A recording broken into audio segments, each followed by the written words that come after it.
سبحان اللہ و بحمدہ عدد خلقہ و رضا نفسہ و زینت عرشہ و مداد کلماتہ۔ اعوذ باللہ من الشیطان الرجیم، بسم اللہ الرحمن الرحیم۔ رب اشرح لی صدری و یسر لی امری واحلل عقدۃ من لسانی یفقہوا قولی واجعل لی وزیرا من اہلی۔ اللہم فقہنا فی الدین، اللہم الہمنا رشدا واعذنا من شرور انفسنا، اللہم ارنا الحق حقا وارزقنا اتباعہ، اللہم ارنا الباطل باطلا وارزقنا اجتنابہ، آمین ثم آمین۔ تفسیر سورہ النساء، رکوع نمبر 9، آیت نمبر 60۔ أَلَمْ تَرَ إِلَى الَّذِينَ يَزْعُمُونَ أَنَّهُمْ آمَنُوا بِمَا أُنزِلَ إِلَيْكَ وَمَا أُنزِلَ مِن قَبْلِكَ يُرِيدُونَ أَن يَتَحَاكَمُوا إِلَى الطَّاغُوتِ وَقَدْ أُمِرُوا أَن يَكْفُرُوا بِهِ وَيُرِيدُ الشَّيْطَانُ أَن يُضِلَّهُمْ ضَلَالًا بَعِيدًا۔ اے نبی صلی اللہ علیہ وسلم، کیا تم نے ان لوگوں کو دیکھا؟ کن کو؟ جو دعویٰ تو کرتے ہیں کہ ہم ایمان لائے ہیں۔ کس پر؟ اس کتاب پر جو تمہاری طرف نازل کی گئی ہے اور ان کتابوں پر جو تم سے پہلے نازل کی گئی ہیں، مگر ان کا حال کیا ہے؟ حال یہ ہے کہ وہ چاہتے ہیں کہ اپنے معاملات کا فیصلہ کرانے کے لیے طاغوت کی طرف رجوع کریں، حالانکہ انہیں طاغوت سے کفر کرنے کا حکم دیا گیا تھا۔ شیطان انہیں بھٹکا کر راہ راست سے بہت دور لے جانا چاہتا ہے۔ اللہ سبحانہ تعالیٰ اہل کتاب کے ایک رویے کا تذکرہ، اس کی تردید اور ناپسندیدگی کا اظہار فرما رہے ہیں، اور وہ معاملہ یہ ہے کہ جب زندگی کے کسی مرحلے پر ان کو فیصلہ کرنا ہوتا ہے تو اپنی آسمانی الہامی کتابوں کی بجائے طاغوتی طاقتوں سے فیصلہ کروانے کا طریقہ اختیار کرتے ہیں۔ طاغوت کس کو کہتے ہیں؟ دوہرا لیجئے، روٹ ورڈ ہے طاغینیا، سرکشی۔ طاغوت اس ہر شیطانی طاقت کو کہتے ہیں جو جس درجے پر بھی ہو، جس درجے، جس لیول، جس پیرامیٹر، جس سفیر آف لائف میں بھی ہو، وہ اللہ کی سرکشی اور نافرمانی کی طرف مائل کرتا ہے۔ ہر ایسی سرکشی اور اللہ کی نافرمانی کی طرف کھینچ کر لے جانے والی طاقت طاغوت ہے۔ کون کون سی مثالیں ہیں؟ انسان کا نفس طاغوت ہو سکتا ہے، اس کا گھرانہ، اس کی برادری، اس کا معاشرہ، اس کے معاشرے کے اور اس کی برادری کے رسومات بس اوقات طاغوت بن جاتے ہیں۔ بس اوقات ایک قوم کے قوانین طاغوت بن جاتے ہیں، اس قوم کے سردار، اس کے وڈیرے، اس کے انفلوئنشل لوگ، اس کے حکمران بس اوقات طاغوت بن جاتے ہیں۔ تو اللہ سبحانہ تعالیٰ نے یہی تردید کی کہ وہ اپنی آسمانی کتاب سے زندگی کے فیصلے کروانے کے بجائے وہ کیا کرتے ہیں؟ وہ طاغوتی طاقتوں سے فیصلے کرواتے ہیں۔ اور جب ان سے کہا جاتا ہے کہ آؤ اس چیز کی طرف جو اللہ نے نازل کیا اور آؤ رسول کی طرف، تو ان منافقوں کو تم دیکھتے ہو کہ تمہاری طرف آنے سے کتراتے ہیں۔ پھر اس وقت کیا ہوتا ہے جب ان کے اپنے ہاتھوں کی لائی ہوئی کمائی کوئی مصیبت ان پر آ پڑتی ہے؟ اس وقت یہ تمہارے پاس قسمیں کھاتے ہوئے آتے ہیں اور کہتے ہیں خدا کی قسم ہم تو صرف بھلائی چاہتے تھے اور ہماری نیت تو یہ تھی کہ فریقین میں کسی طرح موافقت ہو جائے۔ اللہ جانتا ہے جو کچھ ان کے دلوں میں ہے، ان سے تعارض مت کرو، انہیں سمجھاؤ اور ایسی نصیحت کرو جو ان کے دل میں اتر جائے۔ اللہ سبحانہ تعالیٰ ایسے ضدی اور ڈھیٹ لوگوں کے ساتھ نپٹنے کا طریقہ فَأَعْرِضْ عَنْهُمْ، ان سے اعراض کرو۔ تو کیا وہ جو دین کی سرکشی کی طرف چلتے ہیں ان سے اعراض کرنا ہے؟ ان کو امر بالمعروف اور نہی عن المنکر ان کے ساتھ چھوڑ دینا؟ نہیں، اعراض کرو۔ جب وہ اپنی غلط روی، اپنی سرکشی پر جمتے اور ڈٹتے ہیں، for the time being in کو اگنور کرو، لیکن کیا کرو؟ وَعِظْهُمْ، محبت کے ساتھ، خیر خواہی کے ساتھ، خلوص کے ساتھ، اخلاص کے ساتھ ان کو مستقبل کے لیے بھلائی اور اچھی باتیں بتاؤ۔ یہی ہے واعظ۔ واعظ کیا ہوتا ہے؟ کسی کو اس کے مستقبل کے لیے بڑی خیر خواہی سے، خلوص سے، محبت سے کوئی بھلائی کا مشورہ مستقبل کے لیے دینا. تو جو نافرمانوں سرکشوں کا ٹولہ ہے اس کے ساتھ نبی صلی اللہ علیہ وسلم کو نپٹنے کا طریقہ بتایا گیا. اگر تمہارے ارد گرد کچھ سرکشی والے لوگ ہیں تو ان کی سرکشی کو اگنور کرو. Just ignore, just don't bother about them. Ignore کر دو, اعراض کر دو, اس کو ہائی لائٹ نہ کرو, اس پہ اپسیٹ نہ ہو جاؤ, اور ان کو بھلائی اور خیر کی نصیحت کرو. اور کیسے کرو؟ وَقُلْ لَهُمْ فِي أَنفُسِهِمْ قَوْلًا بَلِيغًا. ان کو اس انداز میں واز کرو, تمہاری بات کرنے کا انداز ایسا ہو کہ وہ بلیغا. بلیغا کا مطلب کیا ہے؟ با لام غین. بالغا کا مطلب ہے پہنچنا. تبلیغ, مبلغ, ابلاغ. ابلاغ کس کو کہتے ہیں؟ ذرائع ابلاغ, مینز آف کمیونیکیشن, جو چیز کو ایک جگہ سے دوسری جگہ تک پہنچا دیتے ہیں. تو اللہ سبحانہ تعالیٰ فرما رہے کہ جب تم واز کرو تو تمہاری واز میں تمہاری بات کا انداز کیسا ہونا چاہیے؟ بلیغا, کہ مبالغے کی حد تک پہنچ جائے. بات میں بلاغت ہو, ایسی ہو تمہاری بات کہ ان کے دل کی گہرائیوں تک پہنچ جائے. ایسی باتیں کہا کرو جو لوگوں کے دلوں میں گھر کر جائیں, جو لوگوں کے دلوں میں رچ بس جائیں. تمہاری دعوت, تمہاری واز, تمہاری نصیحت سطحی نہیں ہونی چاہیے. صرف لوگوں کو محظوظ اور مسرور نہیں کرنا چاہیے کہ وہ جھومے تمہاری واز اور نصیحت سے اور دل میں بات نہ اترے. تمہاری دعوت اور تمہاری تبلیغ ایسی ہونی چاہیے کہ لوگوں کے دلوں میں اتر جائے, رچ بس جائے, گھر جائے, کر جائے, گڑ جائے, پیوست ہو جائے تمہاری دعوت. یہ ہے وہ دعوت جس کے ادب اور سلیقے مجھے آپ کو سیکھنے ہیں. دل میں بات کون سی رچے گی؟ سب سے پہلی بات اور اہم بات یاد رکھیے گا, دل میں ہمیشہ وہی بات رچ بس جاتی ہے جو دل سے نکلتی ہے. جب دعوت دل سے ہوگی, دائی کی کیفیت جو اللہ سبحانہ تعالیٰ قرآن میں فرماتے ہیں نبی صلی اللہ علیہ وسلم کی, لعلک باخع نفسک, کہ محمد صلی اللہ علیہ وسلم دعوت دینے میں آپ کا حال یہ کہ آپ اپنی جان کو ان کے پیچھے ان کے غم میں گھلا رہے ہیں. اس انداز میں دعوت ہوگی کہ دل سے تڑپ کے کسی کی بھلائی, کسی کی خیر خواہی, کسی کو جہنم کے گڑھے سے بچانے, کسی کو اندھیروں کی دلدل سے نکالنے کی خیر خواہی سے جب دعوت ہوگی تو وہی دل میں اثر کیا کرتی.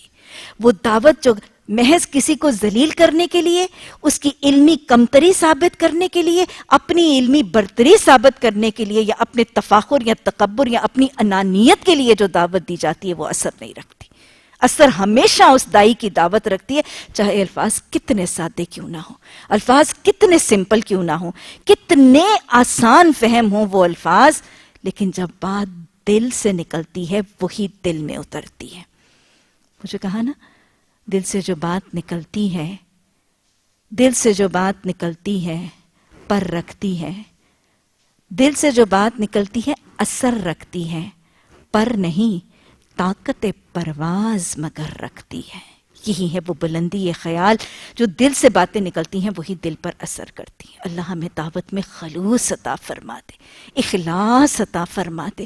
یاد رکھیے جب دعوت دیں, کسی کو واعظ اور خیر خواہی اور نصیحت کی بات بتائیں تو آپ کی باتوں سے, آپ کے گفتگو سے, آپ کے لہجے سے اس کی خیر خواہی ٹپک رہی ہو, آپ کی محبت کی چاشنی نکل رہی ہو, تو پھر وہ بات اثر کرے گی. بس اوقات ہم اپنی دعوت کے نتائج نہ نظر آنے اور اس کے فیل ہو جانے کا پورا بوجھ دعوت دیے جانے والوں پہ ڈال دیتے ہیں, اور دعوت اور تبلیغ کے اثرات مرتب نہیں ہوتے. تم کہتے نہیں لوگ آج کل سننا ہی نہیں چاہتے, لوگ آج کل ماننا ہی نہیں چاہتے, لوگ بڑے خراب ہو گئے. نہیں, لوگ خراب نہیں, اپنی دعوت کے طریقے کو پرکھیں. کیا میری دعوت دل سے نکلتی ہے؟ اگر دل سے نکلے گی تو ہی قولم بلیغا ہوگی. اللہ ہمیں اس بلاغت کے ساتھ, اس خیر خواہی اور خلوص اور اخلاص کے ساتھ دعوت دینے کی توفیق عطا فرما. انہیں بتاؤ کہ ہم نے جو رسول بھی بھیجا ہے, وَمَا أَرْسَلْنَا مِن رَسُولٍ إِلَّا لِيُطَاعَ بِإِذْنِ اللَّهِ, نبیوں کو بھیجنے کا مقصد بتایا ہے اللہ نے اس آیت میں. اللہ فرما رہے ہیں کہ میں نے کوئی نبی اس مقصد کے علاوہ نہیں بھیجا. کسی نبی کو بھیجنے کا مقصد اس مقصد کے علاوہ نہیں تھا کہ اس نبی کی اللہ کے حکم سے اطاعت کی جائے۔ نبی کس کو کہتے ہیں؟ نبی کہتے ہیں نبا، خبر دینے والے کو، اللہ کے احکامات کی خبر، اللہ کے حلال حرام کی خبر، نیکی اور گناہ کے تصور کی خبر، اللہ کی جنت اور اللہ کے جہنم کی خبر دینے والا نبی ہوا کرتا ہے۔ تو اللہ سبحانہ تعالیٰ یہاں پر نبوت کا مقصد وضع کر رہے ہیں کہ ہر دور میں جو انبیاء آئے، ہر نبی کو بھیجنے کا مقصد صرف اور صرف اس خالق کے نزدیک، اس مالک، اس رب، اس ہادی کے نزدیک نبیوں کو بھیجنے کا مقصد یہ تھا کہ ان کی اللہ کے حکم سے اطاعت کی جائے۔ ہر نبی کو اسی مقصد کے لیے بھیجا گیا، اور نبی آخر الزمان خاتم النبیین محمد صلی اللہ علیہ وسلم کو بھی اس ہی مقصد کے لیے مبعوث کیا گیا تھا۔ یاد رکھیے گا، رسول اللہ صلی اللہ علیہ وسلم کو مبعوث کرنے اور مجھے اور آپ کو ان کے امتی بنانے کا مقصد، وہ امتی جس پر ہم بہت شاداں بھی ہیں، بڑے فرحاں بھی ہیں، ہم بڑے خوش بھی ہیں، مطمئن بھی ہیں جس نبوت پر، اور مطمئن ہے جس نبی کے پیروکار ہونے پر، ہمیں اس امت کا پیروکار بنانے اور نبی صلی اللہ علیہ وسلم کو نبی بنانے کا مقصد صرف اور صرف یہ نہیں تھا کہ ہم امتی بن کے مطمئن ہو جائیں، ہم امتی بن کے راضی ہو جائیں، ہم نبی صلی اللہ علیہ وسلم کی محبت کے، عقیدت کے، احترام کے لمبے لمبے دعوے، اس کے سرور کے تذکرے کریں، اور اس عقیدت میں اور اس محبت میں آ کے مختلف انداز کے ذریعے اپنی محبت اور عقیدت کو ظاہر کریں۔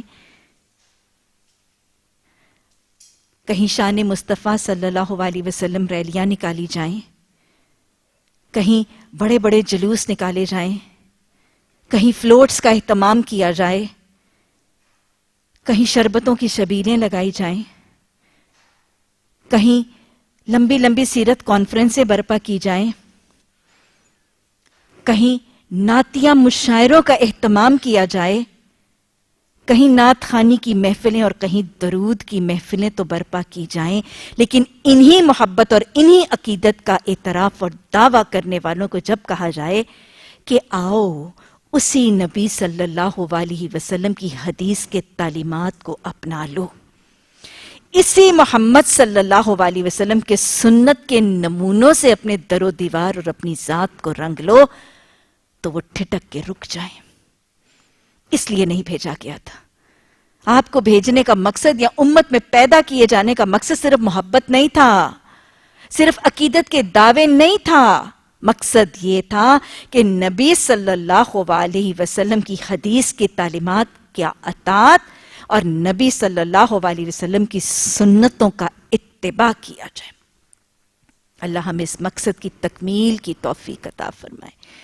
اللہ سبحانہ تعالی ہمیں حدیث کے علم کا شوق اور شغف عطا فرمائے۔ اللہ جو حدیث ہمیں سکھاتی ہے اس پر عمل کی شوق، اور پھر اللہ اس عمل کو اللہ ہمارے لیے سہل بھی بنا دے۔ یا ارحم الراحمین، سنت کے اور سیرت کے بہترین نمونوں سے اپنے صبح و شام کو، اپنے دن رات کو، اپنے در و دیوار کو، اپنے اخلاق، اپنے معاملات کو، اپنے عبادات کو، اپنے بود و باش کو رنگنے کی توفیق عطا فرما دے۔ اور پھر اللہ سبحانہ تعالیٰ نے آگے فرما دیا کہ اگر انہوں نے یہ طریقہ اختیار کیا ہوتا تو جب یہ اپنے نفس پر ظلم کر بیٹھتے تو تمہارے پاس آ جاتے اور اللہ سے معافی مانگتے، اور رسول صلی اللہ علیہ وسلم بھی ان کے لیے معافی کی درخواست کرتے، تو یقیناً وہ اللہ کو بخشنے والا اور رحم کرنے والا پاتے۔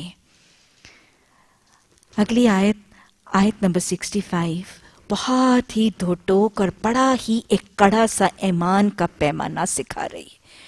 بڑا ایک کڑا سا ایمان کا پیمانہ سکھایا جا رہا ہے۔ فلا وربک، فلا پس نہیں، گویا اللہ کسی چیز کی حقیقت سے پردہ اٹھا رہے ہیں کہ یہ ہو نہیں سکتا۔ کیا نہیں ہو سکتا؟ پھر کیا نہیں ہو سکتا؟ پر اللہ نے مزید قسم کھائی، وربک، اللہ سبحانہ تعالیٰ نے اپنے کلام میں اپنی ذات کی قسم کھا کر کہہ دیا یہ کام نہیں ہو سکتا۔ کیا وہ کام ہو سکے گا؟ جس کو اللہ سبحانہ تعالیٰ نے کہہ دیا کہ نہیں نہیں ایسے نہیں ہوگا، اور پھر اللہ نے قسم کھائی کہ مجھے اپنی ذات کی قسم ایسا نہیں ہوگا، فَلَا وَرَبِّكَ لَا يُؤْمِنُونَ، اللہ نے فرما دیا نہیں، مجھے اپنی ذات کی قسم ہے وہ لوگ ایمان نہیں لائیں گے، ان کا ایمان مکمل نہیں ہوگا، ان کے ایمان کی تکمیل نہیں ہوگی، ان کا ایمان اللہ کے ہاں معتبر نہیں ہوگا، حَتَّى يُحَكِّمُوكَ فِيمَا شَجَرَ بَيْنَهُمْ۔ تو اللہ سبحانہ تعالیٰ نے واضح طور پر فرما دیا کہ کوئی شخص، کوئی کلمہ گو ہے، وہ ایمان کا دعویٰ کرتا ہے، وہ ایمان کا اعلان کرتا ہے، صاحب ایمان مسلمان مومن ہونے کا گمان کر رہا ہے، لیکن اللہ نے کہہ دیا کہ لا یؤمنون، ایمان تب تک معتبر ہی نہیں ہے جب تک تم اس پیمانے پر پورے نہیں اترو گے۔ ایمان کی تکمیل کے لیے، ایمان کے مستند ہونے کے لیے، ایمان کے معتبر ہونے کے لیے، اللہ کے ہاں قابل قبول ہونے کے لیے ضروری کیا ہے کہ تم اس پیمانے پر اترو۔ یہ پیمانہ کیا ہے؟ یہاں تک کسی کا ایمان معتبر نہیں ہوگا جب تک محمد صلی اللہ علیہ وسلم کو اپنی زندگی کا حکم نہیں بنائے گی۔ حکم کس کو کہتے ہیں؟ فیصلہ کرنے والا۔ اپنی زندگی کے فیصلہ کرنے والا، اپنا رہبر، اپنا رہنما، اپنا گائیڈ، اپنا ہادی محمد صلی اللہ علیہ وسلم کو جب تک نہیں بناؤ گے تمہارا ایمان معتبر نہیں ہے، مکمل نہیں ہے۔ اس کو یوں سمجھیے کہ آپ دیکھیں کہ ہم زندگی، ساری ہی زندگی، دن کا ہر ایک حصہ، زندگی کے مختلف مرحلے، ہم فیصلوں کے چوراہوں اور دوراہوں پر کھڑے ہوتے ہیں۔ ساری زندگی، یہ کوئی خاص ڈیفیکلٹ سچویشنز نہیں ہے، ساری زندگی ہم دوراہے پر کھڑے ہوتے ہیں۔ ہر تھوڑی دیر کے بعد ایک فیصلہ کراپ اپ کر رہا ہوتا ہے، مثلا یہ میں کھاؤں کہ یہ میں نہ کھاؤں، یہ پہنوں کہ یہ نہ پہنوں، یہ دعوت نامہ آیا ہے اس کو قبول کروں یا نہ قبول کروں، یہ بچے کا رشتہ یا بیٹی کا رشتہ آیا ہے اس کو قبول کروں کہ نہ قبول کروں، یہ کاروبار کا طریقہ، ایک آپشن، ایک لچک بزنس کی ملی ہے، یہ لونز مل رہے ہیں، یہ لوں یا نہ لوں، یہ کاروبار اپنے فکر معاش کے لیے اڈاپٹ کروں یا نہ کروں، بیٹی کی شادی کرنے لگی ہوں، جہیز دوں یا نہ دوں، بارات مدعو کروں یا نہ کروں، شوہر رخصت ہو گیا، بیٹی کو وراثت کا حصہ دوں، بہن کو حصہ دوں، ساس کو حصہ دوں کہ نہ دوں، یہ سب فیصلے کے مرحلے ہیں۔ تو زندگی کے مختلف مراحل میں ہم ہر وقت کسی دوراہے، کسی چوراہے پر کھڑے ہیں۔ ان چوراہوں اور ان دوراہوں پر ایمان کی تکمیل کا تقاضا یہ ہے کہ فیصلہ کرتے وقت یہ کروں یا یہ نہ کروں، اس فیصلہ کرتے وقت حدیث اور سنت رسول صلی اللہ علیہ وسلم کو اگر کوئی حکم نہیں بنائے گا تو اس کا ایمان مکمل نہیں، اس کا ایمان معتبر اور قابل اعتماد اور ایکسیپٹیبل نہیں ہے۔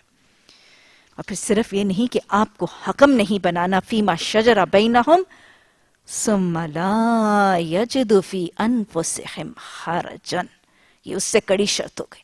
صرف یہ نہیں کہ حدیث کے مطابق فیصلہ نہیں کریں گے تو تم مومن نہیں ہوگے، فیصلہ مومن ہونے کے لیے فیصلہ کرنا ہے تو حدیث اور سنت کے طریقوں کے مطابق کرنا ہے۔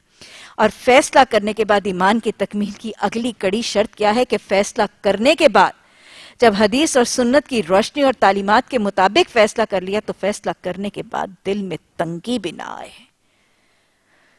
حدیث اور سنت پڑھی ہے، پتہ تو چل رہا ہے کہ جہیز نہیں دینا، لیکن نہ دیا تو بیٹی تو ساری زندگی تانے تشنے سننے کی۔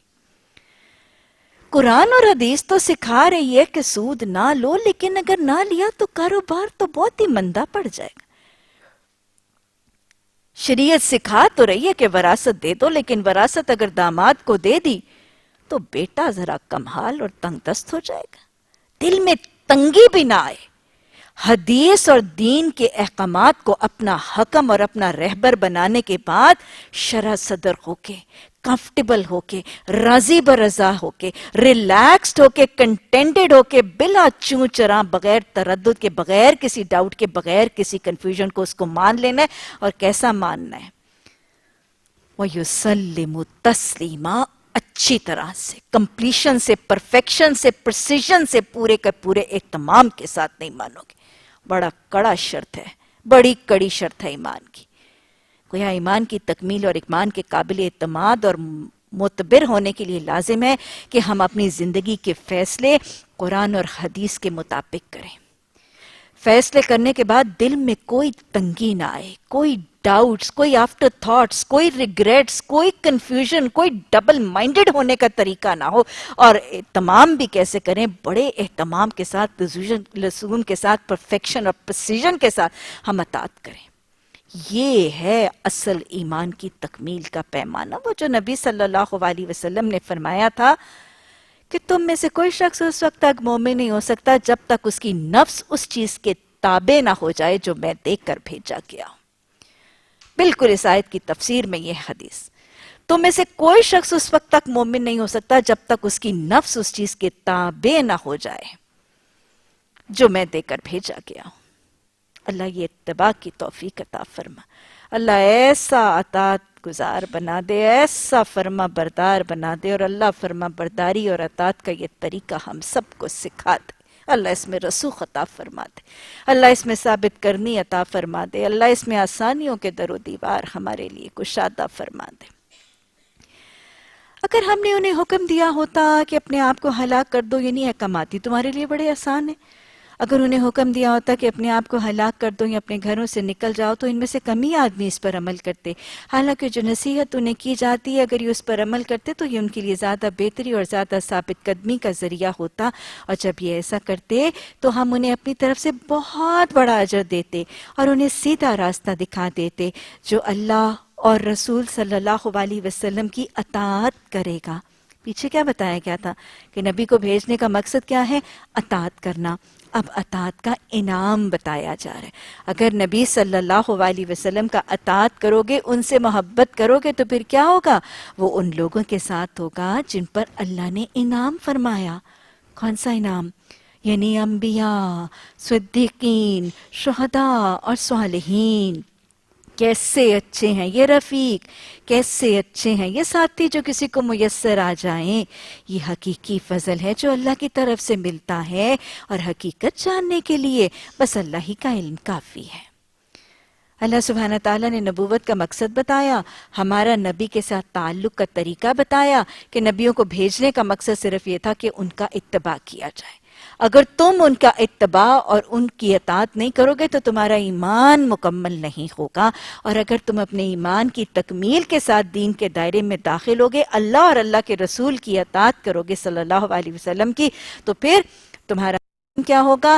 اللہ سبحانہ تعالیٰ اطیع اللہ و اطیع الرسول صلی اللہ علیہ وسلم کرنے والوں اور محبت الہی اور محبت رسول صلی اللہ علیہ وسلم سے سرشار لوگوں کا انجام کہ اللہ سبحانہ تعالیٰ جنت میں ان کو انبیاء کے ساتھ، صالحین کے ساتھ، شہداء کے ساتھ قرب اور ہمسائیگی سے نواز دے گا. اللہم اجعلنا منہم. تم جن کے ساتھ محبت کرو گے تم جنت میں انہی کے ساتھ ہوگے. یہ ہے اس آیت کی تفسیر جو ایک حدیث کے واقعے میں آتی ہے. حدیث کا واقعہ اس آیت کی تفسیر میں کچھ یوں ہے، کیونکہ قرآن کی آیات کی تفسیر احادیث اور احادیث کے واقعے بتاتے ہیں نا. راوی کہتے ہیں کہ ایک شخص نبی صلی اللہ علیہ وسلم کا منتظر تھا. مسجد نبوی کی دیوار کے ساتھ آپ کا انتظار کرتے ہوئے ٹیک لگا کر دیوار کے ساتھ کھڑا تھا. آپ جو ہی مسجد نبوی کے صحن اور دروازے سے باہر نکلے، اس نے فوراً لپک کر نبی صلی اللہ علیہ وسلم کو سلام کرنے کے بعد سوال کیا، یا رسول اللہ صلی اللہ علیہ وسلم قیامت کب آئے گی؟ یا رسول اللہ صلی اللہ علیہ وسلم قیامت کب آئے گی؟ راوی کہتے ہیں کہ آپ صلی اللہ علیہ وسلم نے برجستہ فرمایا، گویا تم نے اس کی لمبی چوڑی تیاری کر رکھی ہے. کہ مطلب تم قیامت کے ٹائمنگ کی قرید اور ٹو میں کیوں ہو؟ جس بودر تم نے کیا تیاری کی ہوئی ہے؟ گویا تم نے اس کی لمبی چوڑی تیاری کر رکھی ہے. راوی کہتے ہیں وہ ذرا کچھ تھوڑا سا جھیپ سا گیا اور پھر فوراً ہی کہنے لگا، یا رسول اللہ صلی اللہ علیہ وسلم، میں اس بات کا دعویٰ تو نہیں کرتا کہ میں نے لمبی چوڑی تیاری کر رکھی ہے، لیکن اس بات کا دعویٰ ضرور کرتا ہوں کہ میں اللہ اور اللہ کے رسول صلی اللہ علیہ وسلم سے شدید محبت رکھتا ہوں. کیونکہ مومن کون ہوتا ہے؟ وَالَّذِينَ آمَنُوا أَشَدُّ حُبًّا لِلَّهِ. اور دوسرا ایمان کا پیمانہ اللہ کی محبت کے بعد کیا تھا؟ نبی صلی اللہ علیہ وسلم نے فرمایا تھا نا، تم میں سے کوئی شخص اس وقت تک مومن نہیں ہو سکتا جب تک میں اسے تمام چیزوں سے زیادہ محبوب نہ ہو جاؤں. تو اس شخص نے اپنے ایمان کا اظہار کیا کہ میں بس صرف ایک بات کا دعویٰ کرتا ہوں. دیکھیں اپنے دل کی حالت تو سب کو پتہ ہوتی ہے نا. کہنے لگا کہ میں ایک بات کا دعویٰ کرتا ہوں کہ میں یہ ضرور جانتا ہوں کہ میں اللہ اور اللہ کے رسول صلی اللہ علیہ وسلم سے شدید محبت کرتا ہوں. راوی کہتے ہیں کہ آپ نے فرمایا جنت میں تم انہی کے ساتھ ہوگے جن کے ساتھ تم محبت کرتے ہو. اللہم انی اسألک حبک وحب من یحبک وعمل الذی یبلغنی حبک. اور صحابہ اکرام کو تو نبی صلی اللہ علیہ وسلم سے اتنی شدید محبت اور اس محبت میں اطاعت کا اتنا شدید رویہ. وہ ایک صحابی کی محبت کا انداز دیکھیں کہ ایک دن نبی صلی اللہ علیہ وسلم کے پاس آئی اور کہنے لگے کہ یا رسول اللہ صلی اللہ علیہ وسلم، ایک غم ہے جو مجھے کھائے جا رہا ہے، ایک غم ہے جو مجھے کھائے جا رہا ہے. اور وہ غم کیا ہے؟ کہتے ہیں کہ یا رسول اللہ صلی اللہ علیہ وسلم، جہاں تک مدینہ کی بستی کا حال ہے وہاں تو یہ کہ میں آپ کی محفل میں رہتا ہوں، آپ کو دیکھتا ہوں اور اپنی آنکھیں ٹھنڈی کرتا ہوں. اگر اپنے گھر چلا جاؤں تو جو ہی آپ کی یاد آتی ہے تو تڑپتا ہوا واپس آ کے آپ کے نظارے سے اپنی آنکھوں کو پھر سیراب کر کے ٹھنڈا کر لیتا ہوں. لیکن یہ غم ہے کہ مجھے بے چین کر رہا ہے کہ اول تو یہ معلوم نہیں کہ میں جنت میں جاؤں گا بھی کہ نہیں. یہ کس کو پتا؟ اول تو یہ معلوم نہیں کہ میں جنت میں جاؤں گا بھی کہ نہیں، اور اگر جنت میں چلا بھی گیا تو آپ تو جنت کے بہت اونچے درجات میں ہوں گے اور میں تو اگر گیا تو کسی نچلے درجے میں ہوں گا. میں جنت میں آپ کو دیکھ کر اپنی آنکھیں کیسی ٹھنڈی کروں گا. یعنی خواہش کیا تھی کہ جنت میں بھی نبی صلی اللہ علیہ وسلم کی رفاقت ہوگی، آپ کی ہمسائیگی، آپ کا قرب ہوگا تو جنت کا لطف بھی لطف ہے. یہ ہے محبت. اور ایسوں ہی کے لیے آپ نے فرمایا تھا نا، تو جنت میں بھی انہی کے ساتھ ہوگا جن سے تو شدید محبت کرے گا. اللہ ہمیں حب الہی اور حب رسول صلی اللہ علیہ وسلم سے آشنا کر دے، اور اللہ یہ شدید محبتیں ہمارے دلوں میں انڈیل دے، اور اللہ دنیا کی ناقص چیزوں کی محبتیں اللہ ہمارے دل کو ان محبتوں سے خالی کر دے. محبت کا ایک اور انداز، ایک صحابی تھے کسی غزوے میں شامل ہوئے، میدان جنگ میں آنکھوں کی بینائی جاتی رہی، آنکھوں کی بینائی جاتی رہی. جب واپس مدینہ پہنچے تو عزیز اقارب عیادت کے لیے بھی آئے اور کچھ حد تک بینائی کے جانے کی کچھ تعزیت اور غم کا اظہار بھی کیا. تو اس پر حب رسول صلی اللہ علیہ وسلم اور عاشق رسول صلی اللہ علیہ وسلم نے کیا جواب دیا تھا؟ یہ شخص جس کی آنکھوں کی بینائی جاتی رہی، اس نے کہا کہ بھائیو، مجھے آنکھوں کی بینائی کے جانے کا تو کچھ بھی قلق نہیں. میں نے دنیا بڑی دیکھی، دنیا کے رنگ بڑے دیکھے، مجھے دنیا دیکھنے کی حسرت نہیں، بس ایک ہی غم ہے آنکھوں کی بینائی کے جانے کا بھی. یہ نہیں کہ اب رستے پہ کیسے چلوں گا، ٹٹولوں گا، کیا کروں گا، نہ، یہ کوئی ٹینشن نہیں. بڑی دنیا دیکھی ہے، بڑے رنگ دیکھے ہیں، بڑی خوبصورتیاں حسن دیکھے، اب دنیا نہ دیکھنے کا کوئی پریشانی نہیں، بس ایک ہی غم ہے، اب محمد صلی اللہ علیہ وسلم کو دیکھ کر اپنے دل کو ٹھنڈ کیسے پہنچاؤں گا. آنکھوں کی بینائی کے جانے کا بھی ایک ہی غم ہے کہ اب نبی صلی اللہ علیہ وسلم کے دیدار سے محروم ہو جاؤں گا. اتنی شدید محبت. وہ محبتی کا تو واقعہ ہے جب اللہ اور اللہ کے رسول صلی اللہ علیہ وسلم اور اللہ کے کلام سے محبت ہوتی ہے نا، جس کو، اس سے اللہ، اس کی محبت، اللہ سبحانہ تعالیٰ اس کائنات کی مخلوق کے دلوں میں اس کی محبت ڈال دیا کرتا ہے. اللہ کے کلام اور اللہ کے رسول صلی اللہ علیہ وسلم سے محبت کرنے والوں سے یہ کائنات اور اللہ کی مخلوق محبت کرنے لگتی ہے. حضرت اسید بن خضیر رضی اللہ تعالیٰ عنہ نبی صلی اللہ علیہ وسلم کے وہ صحابی ہیں، مدینہ کے دور میں انہوں نے اسلام قبول کیا، اور کہتے ہیں کہ جب سے میں نے اللہ کا کلام سنا تھا اور نبی صلی اللہ علیہ وسلم کے دست مبارک پر اسلام قبول کیا تھا، مجھے رسول رحمت صلی اللہ علیہ وسلم سے اور اللہ کے کلام سے شدید محبت تھی. اور محبت کا ایک بڑا خوبصورت سا طریقہ ہے. کلام سے محبت کا طریقہ تو یہ تھا کہ اللہ سبحانہ تعالیٰ نے ان کو بہت خوبصورت آواز دی تھی، اور اپنی خوبصورت آواز، اپنی وہ خوش الحانی سے قرآن کی تلاوت، جس جگہ ہوتے تھے نا، اٹھتے بیٹھتے. مومنوں کی صفت، سیانوں کی صفت کیا ہے؟ الذین یذکرون اللہ قیاما وقعودا وعلی جنوبہم. جہاں ہوتے تھے، جدھر ہوتے تھے، قرآن کی تلاوت شروع کر دیتے تھے. کلام سے محبت کا انداز تھا. اللہ ہمیں ایسی محبت عطا فرماتے. اللہ ایسی محبت عطا فرما دے کہ اٹھتے بیٹھتے اللہ کا کلام اور قرآن کی آیات زبان پر جاری ہو جائیں، اور اللہ صرف جاری نہیں، دل میں بھی رواں ہو کر اللہ عمل میں راسخ ہو جائیں۔ حضرت اسید بن خضیر کہتے ہیں کہ ایک دن رات کا وقت تھا، کھلے آسمان کے نیچے شاید پہرا دے رہے تھے، کچھ چوکی داری کا ٹائپ کام تھا۔ بہرحال کہتے ہیں کہ رات کا وقت تھا، رات کی تاریکی پھیلی تھی کہ میں تنہا کھلے آسمان کے نیچے تھا، پاس ہی میرا گھوڑا بندھا تھا اور ساتھ ہی میرا بیٹا سویا ہوا تھا۔ تنہائی کے ان اوقات میں، ان کی تنہائیوں کے اوقات بھی کیسے گزرتے تھے؟ قرآن کی آیات کی تلاوت شروع کر دی۔ کہتے ہیں کہ قرآن کی آیات کی تلاوت شروع کر دی، اور کہتے ہیں کہ میں نے دیکھا کہ جب میں نے قرآن کی آیت اور میں نے قرآن کی تلاوت شروع کی تو جو پاس ہی میرا گھوڑا بندھا تھا وہ اچھلنے لگا، وہ بدکنے لگا۔ میں نے اپنی تلاوت کچھ دیر کے لیے مؤخر کر کے جب اس کی طرف دھیان اور توجہ کیا، یعنی قرآن کی تلاوت چھوڑی اور اس کی طرف متوجہ ہوا، تو میں نے دیکھا کہ گھوڑے نے اچھلنا بدکنا چھوڑ دیا۔ پھر کہتے ہیں قرآن کی تلاوت شروع کی تو اس گھوڑے نے پھر اچھلنا شروع کر دیا، جیسے وہ کچھ ریسٹلیس ہے، اچھلنا اور بدکنا شروع کر دیا۔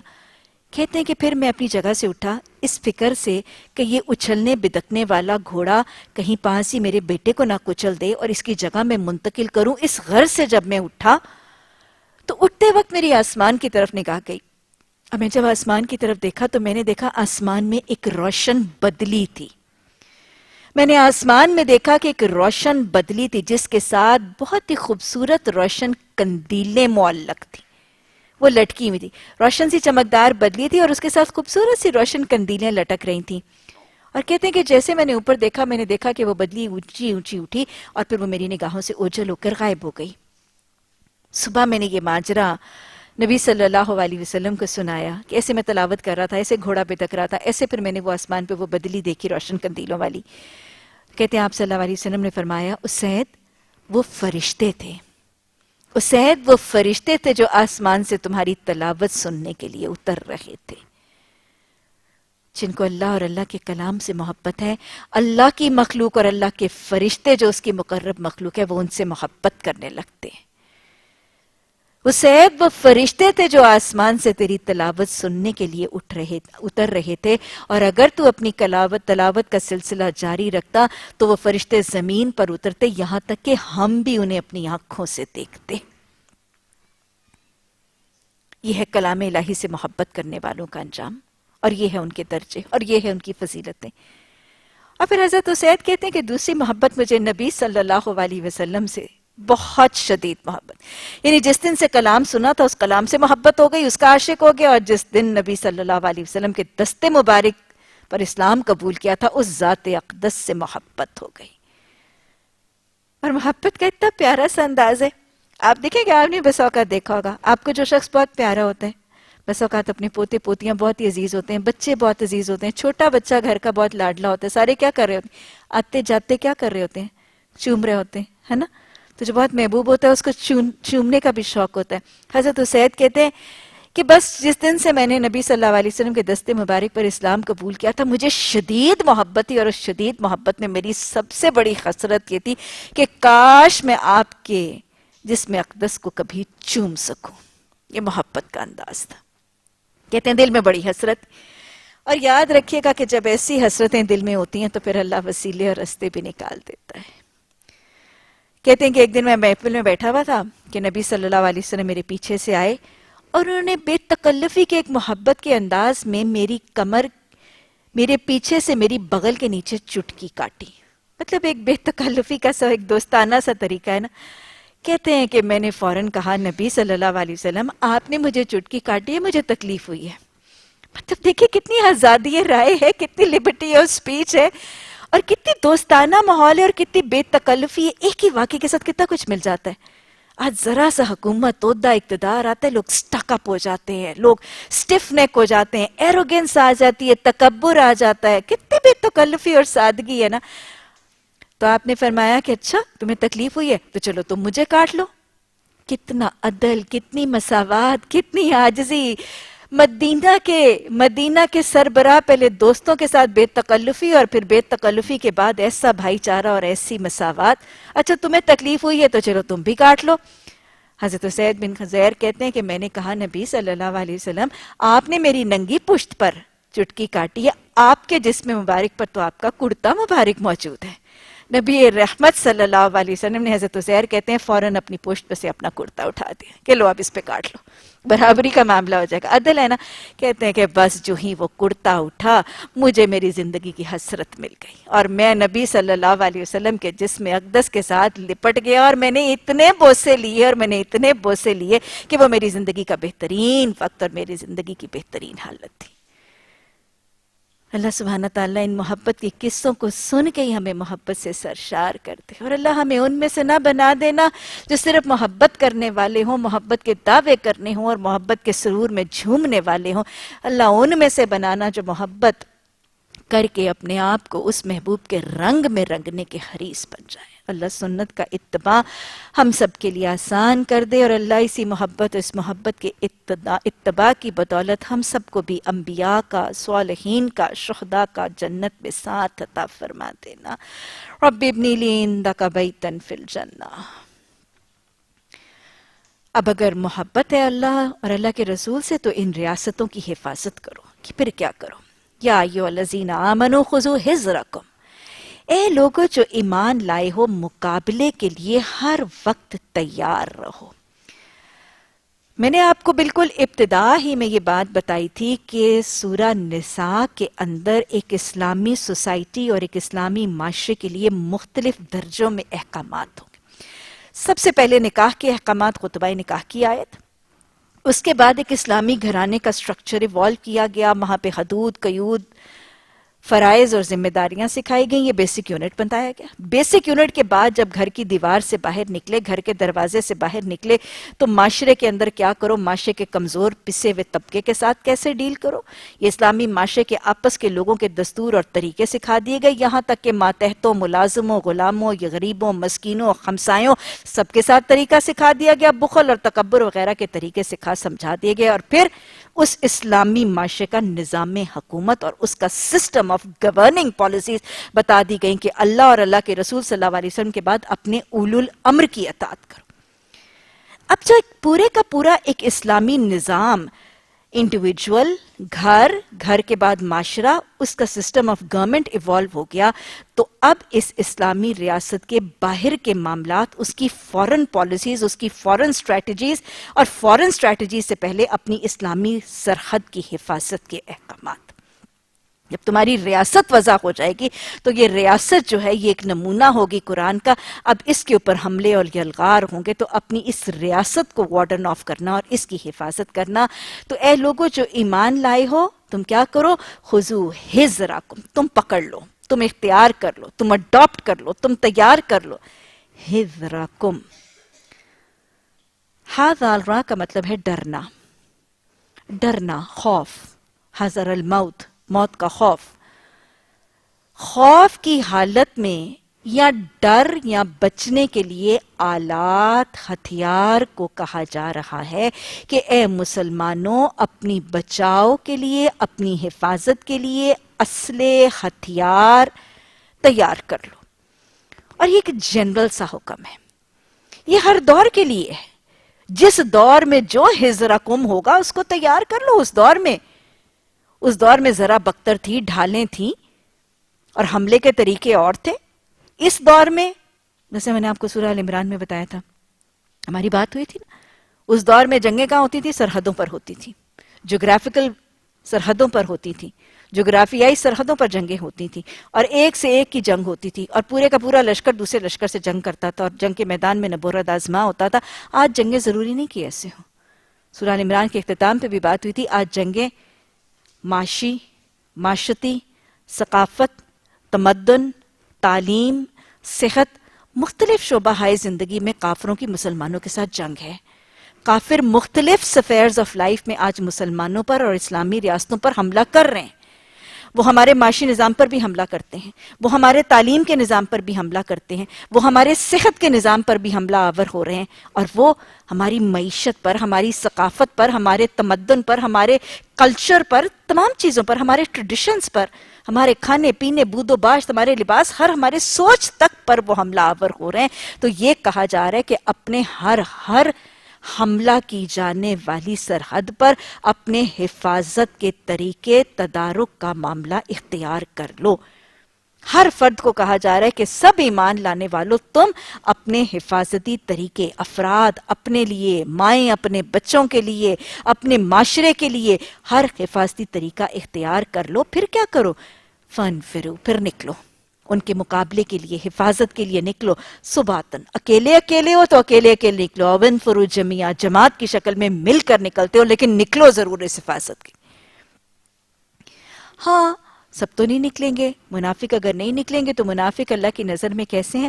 ہاں، تم میں سے کوئی آدمی ایسا بھی ہے جو لڑائی سے جی چراتا ہے، اور اگر تم میں کوئی مصیبت آ جائے تو کہتا ہے کہ اللہ نے مجھ پر بہت فضل کیا کہ میں ان لوگوں کے ساتھ نہ گیا، اور اگر اللہ کی طرف سے تم پر کوئی فضل ہوتا ہے تو کہتا ہے، اور اسی طرح کہتا ہے کہ گویا تمہارے اور اس کے درمیان محبت کا کوئی تعلق تھا ہی نہیں، کہ کاش میں بھی ان کے ساتھ ہوتا تو بڑا کام بن جاتا۔ ایسے لوگوں کو معلوم ہو کہ اللہ کی راہ میں لڑنا چاہیے، ان لوگوں کو جو آخرت کے بدلے میں دنیا کی زندگی کو فروخت کر دیں، پھر جو اللہ کی راہ میں لڑے گا اور مارا جائے گا یا غالب رہے گا، اسے ضرور ہم اجر عظیم عطا کریں گے۔ اللہ سبحانہ تعالیٰ نے اس جہاد اور ہجرت کا اجر سورہ بقرہ میں بھی فرمایا۔ اللہ سبحانہ تعالیٰ فرماتے ہیں نا، ان الذین آمنوا وہاجروا وجاہدوا فی سبیل اللہ، یہی وہ لوگ جو جہاد کرتے ہیں اور ہجرت کرتے ہیں ایمان کے بعد، اولئک یرجون رحمت اللہ واللہ غفور الرحیم، یہی اللہ کی رحمت کے مستحق ہیں اور انہی کے لیے اللہ بخشش کرنے والا اور رحم سے نوازنے والا ہے۔ جہاد اور ہجرت کا اجر، اس کی فضیلت، اس کا مستحب اور افضل ہونا بتانے کے بعد اب ایک خاص قسم کے کمزور اور پسے ہوئے مسلمانوں کے طبقے کی معاونت کی طرف مائل کیا جا رہا ہے، اور کہا جا رہا ہے کہ آخر کیا وجہ ہے، یعنی کیا مسئلہ ہے، کیا پرابلم ہے، کیا ریزن کیا ہے، ہاں آخر کیا وجہ ہے کہ تم اللہ کی راہ میں ان بے بس مردوں، عورتوں، بچوں کی خاطر نہیں لڑو گے جو کمزور پا کر دبا لیے گئے ہیں اور فریاد کر رہے ہیں کہ خدایا ہم کو اس بستی سے نکال جس کے باشندے ظالم ہیں، اور اپنی طرف سے ہمارا کوئی حامی و مددگار پیدا کر دے۔ جن لوگوں نے ایمان کا راستہ اختیار کیا ہے وہ تو اللہ کی راہ میں لڑتے ہیں، اور جنہوں نے کفر کا راستہ اختیار کیا ہے وہ طاغوت کی راہ میں لڑتے ہیں۔ پس شیطان کے ساتھیوں سے لڑو اور یقین جانو کہ شیطان کی چالیں تو حقیقت میں نہایت کمزور ہیں۔ اللہ سبحانہ تعالیٰ نے شیطان اور شیطانی طاقتوں کی سرکوبی کا ایک طریقہ بتایا کہ اس دنیا میں تو شیطان کی طاقتیں امڑ امڑ کے آئیں گی، تو اے مسلمانوں تم شیطانی طاقتوں کے خلاف بند باندھنے کے لیے اب ایک کام اور ایک طریقہ اختیار کرنا، اور تم کیوں نہیں کرتے؟ اس سرزمین کے بہت سے علاقوں میں ایسے کمزور بچے بوڑھے موجود ہیں جن پر ظلم اور زیادتی، جن کے اوپر اذیتیں، عقوبتوں کے پہاڑ ڈھائے جا رہے ہیں، اور وہ مدد مانگ رہے ہیں اللہ سے بھی، اور وہ تمہاری طرف بھی لک اپ کر رہے ہیں، تو تم ان کی مدد کے لیے جہاد اور ہجرت کیوں نہیں کر رہے؟ اصل میں تو یہ سوال اس دور میں مدینہ کے مسلمانوں کو کیا جا رہا ہے، اور مدینہ کے مسلمانوں کو جھنجھوڑا جا رہا ہے، کیونکہ آپ کو پتہ ہے کہ جو صاحب استطاعت لوگ تھے وہ تو مکہ میں اسلام قبول کرنے کے بعد ہجرت کر کے مدینہ آ گئے تھے، کیونکہ مدینہ والوں نے کھلی بازوؤں سے ان کو دعوت دی تھی کہ آؤ دارالاسلام کھلا ہے، اس دارالسلام میں آ جاؤ۔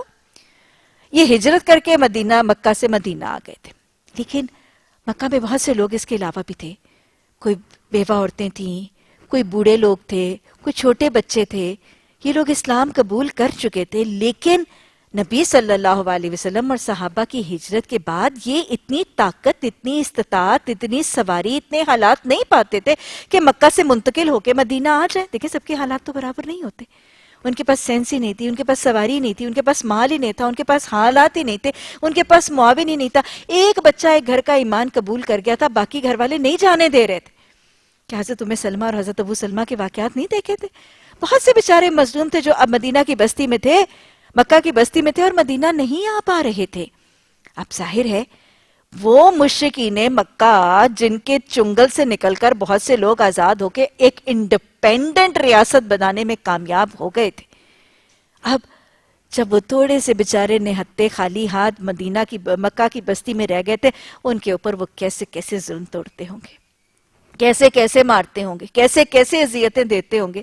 ہجرت سے پہلے اذیتوں کے حال آپ نے سنے ہی ہیں، کیسے مارا جاتا تھا، پیٹا جاتا تھا. حضرت سمیہ کو شہید کیا گیا، پتھروں کی سلیں سینے پہ رکھ دی جاتی تھیں، سنگلاخ چٹانوں کے اوپر گھسیٹا جاتا تھا، لوہے کی زرہ پہنا کے دھوپ میں کھڑا کر دیا جاتا تھا. یہ تو ہجرت سے پہلے کے حالات تھے. اب جب ہجرت کر کے چلے گئے اور وہ پیچھے رہنے والے کمزور تنہا بیچارے رہ گئے، تو ان پر تو ظلم کے انبار تھے. ان کو تو بہت زیادہ مارا سٹایا جاتا تھا. کیا خیال ہے حضرت ابو جندل کا واقعہ یاد نہیں؟ جب صلح حدیبیہ ہوئی تھی تو حضرت ابو جندل کیسے تھے؟ زنجیروں میں، توقوں میں جکڑے ہوئے آئے تھے اور لہو لہان تھے، اور سارے زخموں سے خون رس رہا تھا اور ٹپک رہا تھا. تو ان کے اوپر اذیتیں کی جاتی تھی، ان کے اوپر تشدد کیا جاتا تھا. وہ ہجرت کر جانے والے مسلمانوں کا غصہ بھی اب ان پہ نکالتے تھے. تو لہٰذا اس حالت میں اللہ سبحانہ تعالیٰ نے مدینہ کے مسلمانوں کو ان مسلمانوں کا معاون، مددگار اور محافظ بننے کی تاکید کی کہ وہ بلک بلک کے تمہیں پکاریں، تم ان کی مدد کو جاتے کیوں نہیں. لیکن یاد رکھیے گا، شریعت کے احکامات صرف اس لیے نہیں تھی، ہر دور کے لیے ہے. یہ آج کے لیے بھی ہے، آج کے لیے بھی ہے. آج امت مسلمہ جہاں جہاں کٹ رہی ہے، پس رہی ہے، ماری جا رہی ہے، ستائی جا رہی ہے، رلائی جا رہی ہے، قتل کی جا رہی ہے، آج اس کے حوالے سے سارے قاری قرآن کو پیغام ہے. یاد رکھیے گا، اسلام اور قرآن کی تعلیمات میں علاقائیت کا تصور موجود نہیں ہے.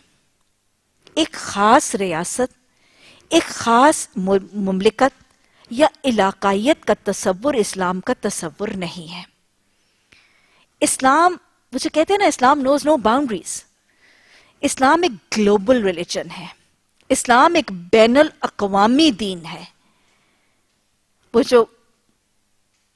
جو نعرہ ہے نا، مسلم ہے ہم وطن ہے سارا جہاں ہمارا، چین و عرب ہمارا، ہندوستان ہمارا، مسلم ہے ہم وطن ہے سارا جہاں ہمارا. یہ ہے اسلام کے اندر ریاست کا تصور.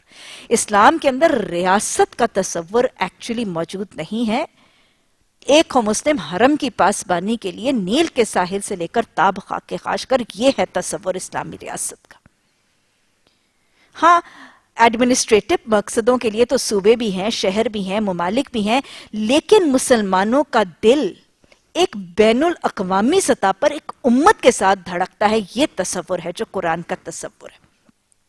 ایڈمنسٹریٹو معاملات کے لیے مملکتیں الگ ہو سکتی ہیں، لیکن دل، خواہشات، آرزویں، تمنائیں، غم، دکھ، پریشانیاں ساری امت کے سانجھے. اور یہی طریقہ شریعت کا طریقہ. جب تمہارا حرم ایک ہے، کچھ بڑی بات ہی ہوتے جو مسلمان بھی ایک. یوں تو تم مرزا بھی ہو، سید بھی ہو، افغان بھی ہو، تم سبھی کچھ بتاؤ کہ مسلمان بھی ہو. تو جب مسلمان ہوتے ہیں تو پھر جغرافیکل باؤنڈریز امپورٹنٹ نہیں ہوتی، پھر امت کا تصور ہے. شریعت، یہ قرآن کی آیت آج بھی ہمیں جھنجھوڑ رہی ہے کہ مسلمان جس ریاست میں کٹتے پستے ہیں، ساری امت کے مسلمانوں کو ان کا معاون، محافظ اور نگران بن کے لپٹ کے اٹھنا ہے. آج اگر کشمیر کی وادی میں ایک مسلمان بیٹی کے سر سے چادر اترتی ہے اور وہ بھائیوں کو پکارتی ہے، تو محمد بن قاسم صرف اس کی اپنی کشمیر کے ریاست کے بھائی نہیں، ساری امت کے بھائیوں کو محمد بن قاسم کا کردار ادا کرنا. اگر بوسنیا میں، چشنیا میں مسلمانوں کو کاٹا، پیسا، روندا، کرش گرائنڈ کیا جاتا ہے، تو تڑپنا اور سسکیاں ساری امت کے اندر محسوس ہونی لازم ہے. اگر آج افغانستان میں، عراق میں کہیں ہمارے مسلمان بھائیوں کو معذور کیا جاتا ہے، ان کی ٹانگیں، ان کے اعضاء کاٹے جاتے ہیں، تو بیساکھیہ صرف افغانیوں نے نہیں، پوری امت محمدی صلی اللہ علیہ وسلم کے افراد نے ان کی بیساکھیاں بننا ہے. اگر آج مصر میں مسلمانوں پر ظلم کے طوفان آ رہے ہیں، اگر آج کسی بھی مسلمان ریاست کے اوپر ظلم کی اندھیر نگری ہے، وہاں پر ماؤں کے بیٹوں کو قتل کر کے ان کے جسموں کے ٹکڑے بکھیرے جا رہے ہیں، تو صرف اور صرف اس مصر کی اور عراق کے علاقے کی ماؤں نے نہیں، ساری امت کی ماؤں نے ان ماؤں کے درد کو محسوس کرنا ہے. آج مصر کے حالات، بنگلہ دیش کے حالات، ہمارے سامنے بوسنیا چیچنیا کی رودادیں، ہمارے سامنے عراق میں مسلمانوں کی ہولی، ہمارے سامنے افغانستان کے طریقے، اور اس کے باوجود اگر یہاں پہ کانسرٹس بھی ہو رہے ہیں، یہاں پہ نیو ایئرز بھی ہو رہی ہیں، یہاں پہ ہیلوینز بھی ہو رہی ہیں، یہاں پہ لونوں کی ایگزیبیشن بھی ویسے ہی دھڑا دھڑ لگ رہی ہیں، اور ویسے ہی شادیاں، ویسے ہی بیاہ، اور وہیں ڈانسنگ فلورز کا طریقہ ہے، تو یہ اس قرآن کی آیت کے مصداق پر نہیں ہے۔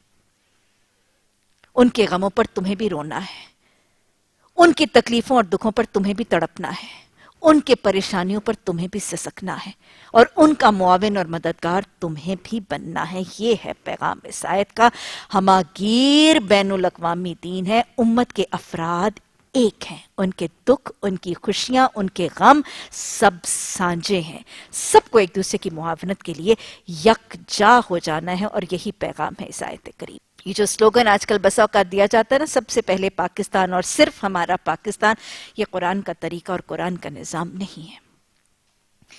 تم نے ان لوگوں کو بھی دیکھا جن سے کہا گیا کہ اپنے ہاتھوں کو روکے رکھو اور نماز قائم کرو اور زکوٰۃ دو، اب جو نے لڑائی کا حکم دیا گیا ہے تو ان میں سے ایک فریق کا حال یہ ہے کہ یہ لوگوں سے ایسا ڈر رہے کہ جیسے خدا سے ڈرنا چاہیے یا کچھ اس سے بھی بڑھ کر۔ کہتے ہیں خدایا یہ ہم پر لڑائی کا حکم کیوں لکھ دیا، کیوں نہ ہمیں کچھ اور مہلت دے دی گئی۔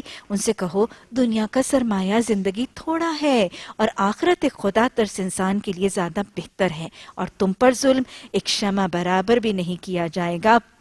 رہی موت تو وہ تو جہاں بھی ہے، تم بہرحال ہو، تمہیں آ کر رہے گی، خواہ تم کیسی ہی مضبوط عمارتوں میں کیوں نہ ہو۔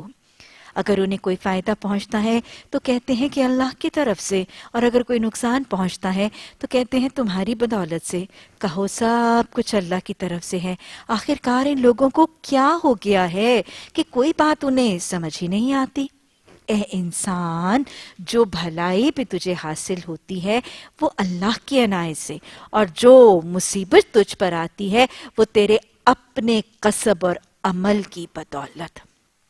یہ دو رویے اللہ سبحانہ تعالیٰ قرآن میں بارہا ایک قاری قرآن کو سمجھاتے، اور یہ مجھے اور آپ کو یہ عقیدہ اور یہ کانسیپٹ راسخ کرنے کی ضرورت ہے کہ جب کوئی نعمت، کوئی کامیابی، کوئی ترقی، کوئی خوشی، کوئی خوشحالی، کسی فارم کی پراسپیرٹی اور نعمت ملتی ہے تو اس میں کسی فرد کا، کسی انسان کا اپنا یا کسی اور کا ہاتھ نہیں، بِإِذْنِ اللہ، بِأَنْعَمِ اللہ ہوتا ہے۔ اللہ کا انعام، اللہ کا کرم، اللہ کا فضل اور اس کا احسان ہوتا ہے۔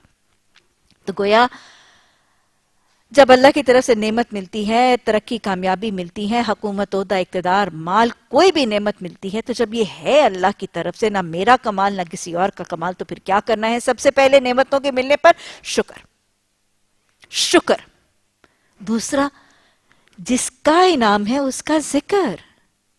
تیسرا، جب ہے اس کا تو پھر تکبر کی نفی، اس کے سامنے عاجزی اور انکساری۔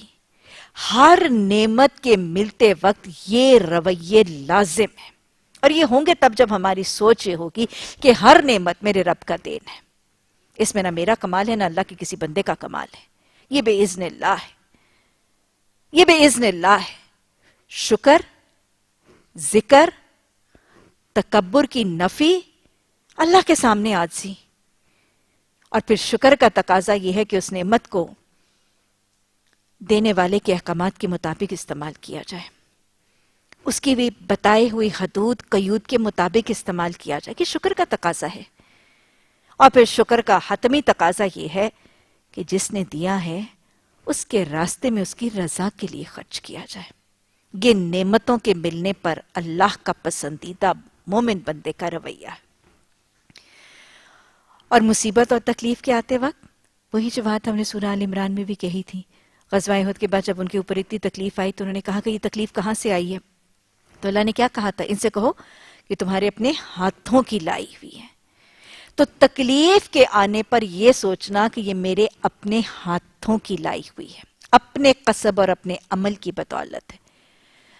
تکلیف، دکھ، پریشانی پر آنے والا رویہ دہرا لیجئے۔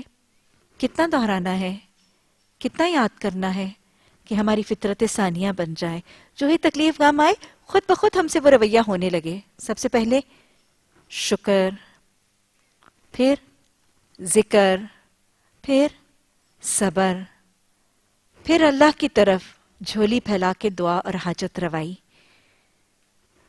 روائی کرنے کے بعد راضی برضا توکل کے ساتھ اس کی طرف پلٹے ہیں، پھر اس پر توکل، محنت سعی کوشش، اور پھر ساتھ ساتھ یہ تکلیف میرے اپنے ہاتھوں کی لائی ہوئی ہے تو صبر، شکر، ذکر اور دعا اور توکل کے ساتھ اپنے گریبان میں جھانک کے دیکھنا، یہ تکلیف مجھ پر آئی ہے، یہ پریشانی مجھ پر مسلط ہوئی ہے، یہ اللہ کی ناراضگی اور خفگی کی وجہ سے نہ ہو، میرا کون سا عمل، میرا کون سا رویہ، میرے کون سے اخلاق، میرے کون سے حقوق کی کمی، حقوق اللہ، حقوق العباد میں کون سا عدم توازن اس سختی، اس ناراضگی اور اس عذاب کا ذریعہ بنا۔ محاسبے کے بعد اعتراف خطا، استغفار اور اصلاح کی طرف روانہ ہونا۔ یوں تکلیف کیا بنے گی؟ وہ تکلیف جس نے صرف زحمت بننا تھا، اب تکلیف رحمت بن جائے گی۔ جب رویہ بدلے گا تو وہ نقطہ اتر جائے گا۔ یہ اپنے گناہوں کا اعتراف اور استغفار اور اصلاح کا سفر اس تکلیف کی زحمت کو رحمت میں بدل دے گا۔ کیوں؟ کیونکہ میرے گناہ دھل جائیں گے اور میں ایک غلط عمل اور گناہ سے اصلاح حاصل کرنے میں کامیاب ہو جاؤں گی۔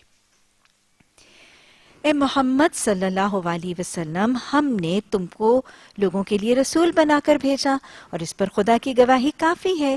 جس نے رسول اللہ صلی اللہ علیہ وسلم کی اطاعت کی، اس نے دراصل خدا کی اطاعت کی، اور جو منہ موڑ گیا تو بہرحال ہم نے تمہیں ان لوگوں پر پاسبان بنا کر تو نہیں بھیجا۔ بار بار قرآن میں اکیری نہیں، قرآن میں اتنی زیادہ تکرار اور اتنی زیادہ دہرائی سے یہ بات کہی گئی ہے کہ اللہ کی اطاعت کو محمد صلی اللہ علیہ وسلم کی اطاعت کے ساتھ مشروط کر دیا گیا ہے۔ اللہ کی اطاعت ہوگی نہیں، ممکن نہیں، پاسبل نہیں، مکمل نہیں جب تک محمد صلی اللہ علیہ وسلم کی اطاعت نہ ہو۔ قرآن میں بارہا اطیعوا اللہ و اطیعوا الرسول صلی اللہ علیہ وسلم کا مطالبہ کیا گیا۔ یہاں کہا جا رہا ہے، وہاں تو مطالبہ کیا گیا کہ اللہ کے ساتھ اللہ کے رسول صلی اللہ علیہ وسلم کی اطاعت کرو، یہاں مشروط کر دیا گیا تم اللہ کی اطاعت کر ہی نہیں سکتے جب تک تم محمد صلی اللہ علیہ وسلم کی اطاعت نہ کرو۔ اللہ کی اطاعت کے ساتھ شرط لگا دی گئی اتباع رسول صلی اللہ علیہ وسلم کی۔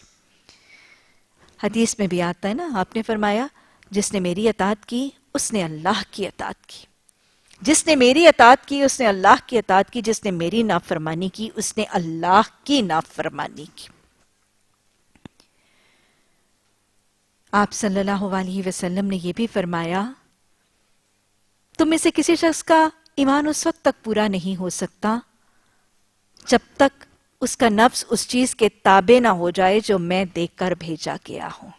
یعنی آپ کی تعلیمات کا تابع نہ ہو، ہمارا دل مان نہ جائے، ہم دل سے اس کی اتباع نہ کر لیں، تب تک ایمان مکمل نہیں۔ پھر آپ نے فرمایا تم میں سے کسی شخص کا ایمان اس وقت تک مکمل نہیں ہوتا جب تک میں اس کو تمام چیزوں سے زیادہ محبوب نہ ہو جاؤں۔ ایک اور حدیث کے الفاظ آتے، میری امت میں سے سب لوگ جنت میں جائیں گے، میری امت میں سے سب لوگ جنت میں جائیں گے سوائے ان لوگوں کے جو جانے سے انکار کریں گے، سوائے ان لوگوں کے جو جانے سے انکار کریں گے۔ آپ صلی اللہ علیہ وسلم سے پوچھا گیا آپ کی امت میں سے کون جنت میں جانے کا انکار کرے گا؟ بڑا تو ٹوک جواب دیا، آپ نے فرمایا جس نے میری اطاعت کی وہ جنت میں جائے گا، جس نے میری اطاعت کی وہ جنت میں جائے گا، اور جس نے میری اطاعت سے منہ موڑا اس نے گویا جنت میں جانے سے انکار کر دیا۔ سنتوں کا انکار کرنا، حدیث کی تعلیمات کو ماننے سے انکار کر دینا، گویا جنت میں جانے سے ریفیوز کر دینے کے برابر ہے۔ نہ ایمان پورا، نہ ایمان قابل اعتماد، نہ ایمان معتبر، اللہ نے قسم کھا کے کہہ دیا ایمان نہیں ہوگا پورا، اور نہ ہی جنت میں داخلہ۔ اللہ سبحانہ تعالیٰ نے فرما دیا من یطع اللہ ورسولہ فقد فاز فوزا عظیما، جو اللہ اور اللہ کے ساتھ رسول اللہ صلی اللہ علیہ وسلم کی اطاعت کرے گا وہی زبردست کامیابی، فقد فاز فوزا عظیما۔ زبردست سپرلیٹو فارم آف کامیابی جنت کی اسی کو ملے گی. اور اللہ نے وارن بھی کر دیا وَمَن يَعْصِ اللَّهَ وَرَسُولَهُ، جو اللہ اور اللہ کے رسول صلی اللہ علیہ وسلم کی نافرمانی کرے گا، فقد، اللہ نے فرمایا فقد، بس یقیناً، وَمَن يَعْصِ اللَّهَ وَرَسُولَهُ فَقَدْ ضَلَّ ضَلَالًا بَعِيدًا، وہ جو اللہ اور اللہ کے رسول صلی اللہ علیہ وسلم کی نافرمانی کرے گا وہ یقیناً there is no doubt وہ بہت دور کی پرلے درجے کی گمراہی میں گر جائے گا. یہ وہی ہے جو آپ نے فرمایا میں اپنے پیچھے دو چیزیں چھوڑے جا رہا ہوں، میں اپنے پیچھے دو چیزیں چھوڑے جا رہا ہوں. جب تک ان کو تھامے رکھو گے راستہ گم نہیں کرو گے، چھوڑ دو گے تو قرآن کا ضَلَّ ضَلَالًا بَعِيدًا.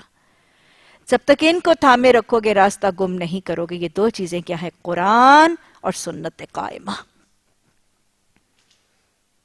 ان کو چھوڑو گے تو ضَلَّ ضَلَالًا بَعِيدًا ہے، دور کی گمراہی، پرلے درجے کی گمگشتگی ہے. اللہ سنتوں کا اتباع آسان کر دے، اللہ حدیث کا علم اور فہم عطا کر دے، اللہ اس راستے پر چلنا سہل کر دے، اللہ اس میں استقامت اور ثابت قدمی عطا فرما دے، اس میں ہمارا محافظ اور نگران بھی بن جا. سنتوں کا اتباع، ابھی آپ نے دیکھا کہ جو نبی صلی اللہ علیہ وسلم کی اطاعت اور محبت ہے وہ جنت میں انبیاء، صالحین اور شہداء کے درجے تک پہنچا دیتی ہے. یہی نبی صلی اللہ علیہ وسلم کا اتباع ہے جو درجہ کیا بنا دیتی ہے. اللہ سبحانہ تعالیٰ نے قرآن میں فرمایا قل، نبی صلی اللہ علیہ وسلم ان کو کہہ دو، ان کنتم تحبون اللہ، دیکھو تم اللہ سے محبت کرتے ہو. ہاں، ہمیں کہا جا رہا ہے اگر تم اللہ سے محبت کرتے ہو، اللہ سے محبت کا دعویٰ کرتے ہو تو پھر کیا کرو؟ فاتبعونی، محمد صلی اللہ علیہ وسلم اپنے پیروکاروں کو کہو کہ اے میرے پیروکاروں، اگر تم اللہ سے محبت کا دعویٰ کرتے ہو تو پھر محمد صلی اللہ علیہ وسلم اللہ کے محبوب کی اتباع کرو. یہ کیسی محبت ہے کہ تم محبوب الہی کی اتباع نہیں کرو گے؟ حب الہی کا تقاضا یہ ہے کہ حب الہی کا دعویٰ کرنے والے اللہ کے محبوب صلی اللہ علیہ وسلم کے رنگ میں اپنے آپ کو رنگ لیں. قل ان کنتم تحبون اللہ فاتبعونی، اچھا اتباع کرو، پھر کیا دے گا اللہ؟ یحببکم اللہ. بڑی پیاری لگتی مجھے یہ آیت. یحببکم اللہ، تم اللہ کے محبوب جیسے بننے کی کوشش کرو گے نا، ویسے کھاؤ گے، ویسے مسکراؤ گے، ویسے سو گے، ویسے چلو گے، ویسے تمہارے اخلاق، ویسے معاملات، تمہاری عبادات، تمہارے معاملات ویسے ہونے لگیں گے. یحببکم اللہ، وہ اللہ تم سے محبت کرنے لگے گا. پھر اللہ کیا کرے گا؟ وَيَغْفِرْ لَكُمْ ذَنُوبَكُمْ، پھر وہ تمہارے گناہ بخش دے گا. بھائی تم اللہ کے محبوب ہو جاؤ گے نا، اللہ کے محبوب کی طرح بننے کی کوشش کرو گے، تم بھی اللہ کے محبوب بن جاؤ. اور جب تم اللہ کے محبوب ہو جاؤ گے پھر وہ اللہ تمہارے گناہ بخش دے گا. واللہ غفور الرحیم، یاد رکھنا اس کے لیے بخشنا مشکل نہیں ہے، وہ بڑا رحم کرنے والا، بخشنے والا ہے.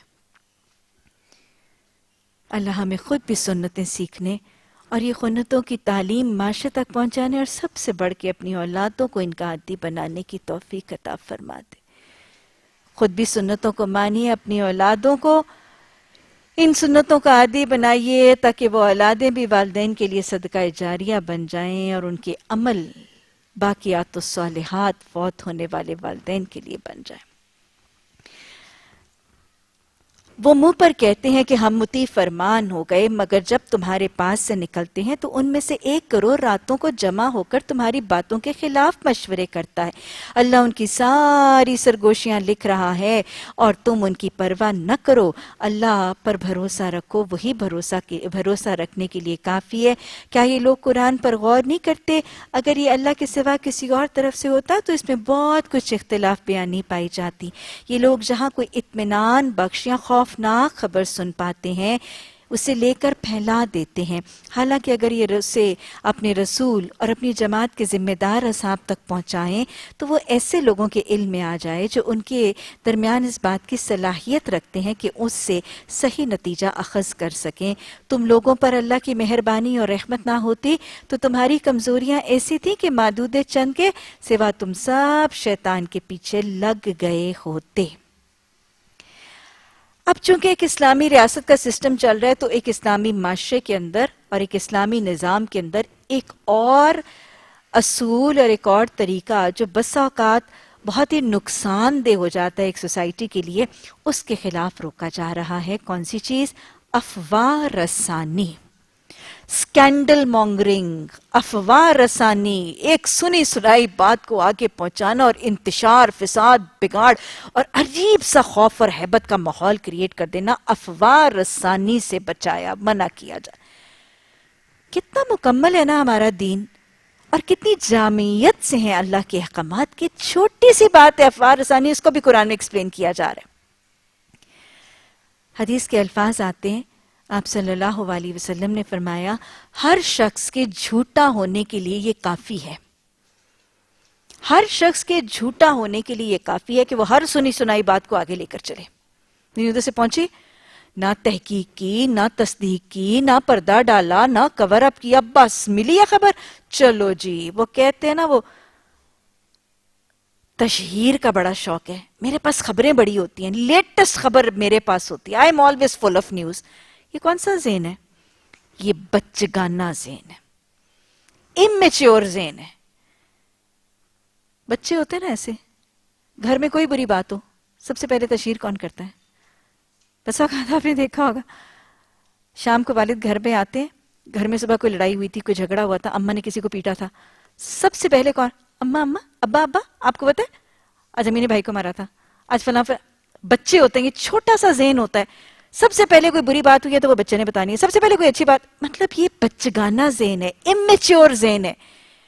خبریں پہنچانا، نشر کرنا، تشہیر کرنا، اشتہار لگانا، جسٹ بیکاز کہ اپنے ذرا ویل نون ہونے اور اپنے بہت باخبر ہونے کی وہ ایک شہرت ڈالنا چاہیے، یہ ہمیشہ first with bad news and first with good news, نہیں، یہ بچگانہ کام ہے، اس سے منع کیا جا رہا ہے۔ کوئی بری خبر ملتی ہے، فتنے فساد کی خبر ملتی ہے تو ویسے ہی اس کو ڈھانپ دو۔ شر کی خبر ملتی ہے، کسی کی عیب کی خبر ملتی ہے، ہمسایہ عیب کرتا ہے تو کیا ہے، اس کے عیب پر پردہ ڈال دو۔ فتنہ فساد ہے تو اس گندگی کی خبر ہے تو گندگی مومن اچھالتا نہیں ہے، عیب ہے تو عیب پر پردہ ڈالتا ہے، برا کام ہے تو اس کی تشہیر کو وہ پسند نہیں کرتا، عارضاً الجاہلین کرتا ہے۔ لیکن اگر کوئی ایسی خبر ہے جس کو پہنچانا ضروری ہے تو پھر تشہیر کرنے کی بجائے، اس کا ڈھنڈورا پیٹ کر اس کے ضرر رساں اثرات مرتب کرنے کی بجائے ذمہ داران تک پہنچا دو۔ ہر معاشرے میں، ہر گھرانے میں، ہر انوائرمنٹ میں کچھ لوگ ذمہ داران ہوتے ہیں، رسپانسبل ہوتے ہیں، با اثر با رسوخ ہوتے ہیں، جو اس کے تدارک کو، اس کو انڈو کرنے کو، اس کے ضرر رساں یا اس کے نیگیٹو اثرات کو روکنے کا کام اختیار کر سکتے ہیں، بجائے اس کے کہ غلط خبر یا گوسپ ملتے ہوئے ساری دنیا کو ڈھنڈورا پیٹ کر ساروں تک پہنچا دو۔ جو رسپانسبل، ریلائبل، کوئی طاقت یا صلاحیت رکھنے والے اس کے نیگیٹو ایفیکٹس کو انڈو کرنے کی صلاحیت رکھتے ہیں، ان ذمہ دار رسپانسبل افراد تک پہنچا دو۔ تو گویا اللہ سبحانہ تعالیٰ نے یہاں افواہ رسانی کو منع کیا، اور ایسی کوئی غلط خبر ہے تو اس کو ذمہ داران تک پہنچانے کا طریقہ سکھایا۔ معاشرے میں کوئی عیب، کوئی شر، کوئی فتنہ، کوئی ضرر رساں چیز ہوتی ہوئی دیکھیں گے تو ذمہ داران تک پہنچانا، یہ لائے عمل ہے جو مومن ایک معاشرے میں اختیار کرے گا۔ پس اے نبی صلی اللہ علیہ وسلم، تم اللہ کی راہ میں لڑو، تم اپنی ذات کے سوا کسی اور کے ذمہ دار نہیں ہو، البتہ اہل ایمان کو لڑنے کے لیے اکساؤ، بعید نہیں کہ اللہ کافروں کا زور توڑ دے۔ اللہ کا زور سب سے زیادہ زبردست اور اس کی سزا سب سے زیادہ سخت ہے۔ جو بھلائی کی سفارش کرے گا وہ اس میں حصہ پائے گا، اور جو برائی کی سفارش کرے گا وہ اس میں سے حصہ پائے گا، اور ہر چیز پر نظر رکھنے والا ہے۔ گویا یہاں پر اگلا ایک اور اصول، اسلامی معاشرے میں سفارش کا طریقہ سکھایا جا رہا ہے۔ ویسے تو سفارش ناپسندیدہ ہے، لیکن کون سی سفارش؟ وہ سفارش جو ظلم کی ہے، زیادتی کی ہے، ناانصافی کی ہے، حق تلفی کی ہے، ایک غیر مستحق، ایک نااہل شخص کو کچھ دلوا دینے کی جو سفارش ہے وہ تو ناپسندیدگی کی ہے، کیونکہ مومن کو جو قرآن میں بنیادی طریقہ سکھایا جاتا ہے وہ کیا ہے؟ تعاونوا علی البر والتقوی، دیکھو تم تقوی اور نیکی کے کاموں میں ایک دوسرے کے ساتھ تعاون کرو. وَلَا تَعَاوَنُوا عَلَى الْإِثْمِ وَالْعُدْوَانِ, ظلم اور زیادتی کے کاموں میں ایک دوسرے کے ساتھ تعاون نہ کرو. گویا کوئی بھی رشوت سفارش اگر ظلم اور زیادتی کے کاموں میں ہے تو وہ منع ہے، لیکن اگر کوئی سفارش نیکی کے، تقوی کے، خیر اور بھلائی کے کام کی ہے تو یہ سفارش پسندیدہ بھی ہے، بلکہ سفارش کرنے والے کے لیے باعث اجر و ثواب بھی ہے. یہی کہا جا رہا ہے اس آیت میں کہ جو کوئی شخص بھلائی کے کام کی سفارش کرے گا، کسی خیر کے کام کی، کسی بھلائی کے کام کی سفارش کرے گا، اور صرف سفارش ہی کرے گا، عمل نہیں کرے گا، تو سفارش کرنے والے کو عمل کرنے والے جتنا اجر مل جائے گا. اس کو ایک مثال سے سمجھیں. مثلا آپ دیکھیں، ایک کوئی شخص ہے، وہ کسی مالی تنگی کا شکار ہو گیا، اس کو مال چاہیے، اور کوئی اس کے اوپر کوئی مالی کلیمٹی آ گئی، کوئی مالی کرائسس آ گیا ہے، اور اس کے پاس پیسے نہیں ہیں، اور وہ میرے پاس آتی ہے یا آپ کے پاس آتی ہے، ایک الف پرسن کے پاس آتی ہے. الف کے پاس وہ فقیر، وہ مسکین آتا ہے اور اس کو اپنی حاجت، اپنی ضرورت بتاتا ہے، لیکن الف کے پاس مالی استطاعت نہیں ہو سکتا، تو اس کے پاس کوئی پیسے نہیں کہ اس فقیر اور مسکین کی مدد کرے. اور وہ الف کیا کہتا ہے کہ دیکھو میں تو اس وقت مدد نہیں کر سکتا، لیکن میرا فلاں رشتہ دار، میرا فلاں دوست، میرا فلاں ہمسایہ بے جو ہے، چلو میں تمہیں اس کے پاس لے جاتا ہوں. اور یہ الف اس فقیر مسکین کو اس بے کے پاس لے جاتا ہے، اور اس کو اس کی سفارش، یہ بیچاری اس کی واقعی گھر کی چھت ٹوٹ گئی ہے، اس کی واقعی اس کے بیٹے کی ٹانگ ٹوٹ گئی ہے، اس کی واقعی شوہر کی کوئی ملازمت نہیں ہے، اور وہ بے کو اس کے صحیح حقیقی حالات بتا کر اس کی معاونت کی سفارش کر دیتا ہے. اور مال کون دیتا ہے؟ بے. مال سارے کا سارا بے دیتا ہے. الف نے کوئی مال، کوئی دھیلا، کوئی ایک پیسہ بھی خرچ نہیں کیا. لیکن قرآن کی آیت کیا بتا رہی ہے کہ جتنا اجر اس مال دینے والے کو ہوگا، اتنا ہی اجر میں شامل یہ سفارش اور اس کی سفارش کرنے والا شخص بھی پائے گا. بھلائی اور خیر کے کام کی سفارش کرو گے، بھلائی اور خیر کے کام کی سفارش کرو گے تو خیر اور بھلائی کے کام کی کرنے والے جتنا اجر پاؤ گے. وہ جو حدیث کہتی ہے نا، بھلائی کا راستہ دکھانے والا ایسا ہی ہے جیسے کہ اس پہ عمل کرنے والا. حدیث میں واقعات میں بھی پتہ چلتا ہے نا کہ اگر کوئی شخص کبھی کوئی سوالی آتا تھا، کوئی مانگنے والا، کوئی فقیر، کوئی سائل آتا تھا، کوئی بھی حاجت مند آتا تھا، اور آپ صلی اللہ علیہ وسلم ارادہ فرماتے تھے اس کی مدد کرنے کا یا اس کو کچھ دینے کا، تو صحابہ اکرام جو محفل میں بیٹھے ہوتے تھے نا، آپ ان سے مخاطب کرتے تھے، آپ ان کو مخاطب کر کے کہتے تھے اس کی سفارش کرو اور نیکیاں پاؤ. بات سمجھ میں آئی؟ یعنی آپ خود کرنا چاہ رہے ہوتے تھے، اور آپ پہلے صحابہ کو کہتے تھے تم اس کے سفارشی بنو، تم اس کے سفارشی بنو گے، پھر تمہاری سفارش پہ اس کا کام کروں گا، مجھے بھی اجر مل جائے گا اور سفارش کرنے والے کو بھی مل جائے گا. تو یاد رکھیے گا، اگر اللہ سبحانہ تعالیٰ نے بس اوقات بہت خوبصورت سا ایک انفراسٹرکچر ایوالو کیا جا رہا ہے. بہت سے لوگ ہوں گے جو صاحب مال ہوں گے، لیکن بہت سے لوگ ہوں گے جو صاحب رسوخ ہوں گے. کسی کے پاس رسوخ ہوگا، کسی کے پاس مال ہوگا، تو معاشرے کا کمزور طبقہ، پسا ہوا طبقہ، انڈر پریویلیج طبقہ، یہ دونوں طریقے سے مدد کیا جائے گا. بارسوخ لوگ، صاحب اقتدار لوگ، یہ بھی ان کی سفارش کریں گے، اور صاحب مال، کھلے ہاتھوں والے لوگ ان کی مالی معاونت کریں گے، تاکہ معاشرے کی ساری ریکوائرمنٹس احسن اور افضل ترین طریقے سے پوری ہو جائیں. اللہ سبحانہ تعالیٰ ہمیں قرآن کے بہترین اسلوب کو سمجھنے اور اس پر بہترین اخلاص اور خلوص سے عمل کرنے کی توفیق عطا فرما دے. ربنا لا تزغ قلوبنا بعد إذ هديتنا وهب لنا من لدنك رحمة إنك أنت الوهاب. سبحانك اللهم وبحمدك نشهد أن لا إله إلا أنت نستغفرك ونتوب إليك. سبحان ربك رب العزة عما يصفون وسلام على المرسلين والحمد لله رب العالمين. آمین ثم آمین.